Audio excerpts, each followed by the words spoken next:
తెలవారుజాముల్లో వెంకటరమణ తండ్రి సుప్రభాతము చేసెను సురులే రమణ పంచామృతములతో వెంకటరమణ తండ్రి నిత్యాభిషేకములే నిత్యము రమణ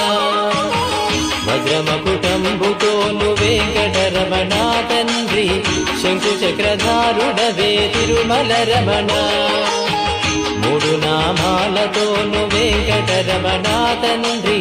ముల్లోకములు ఏదడి మూర్తి విరమణ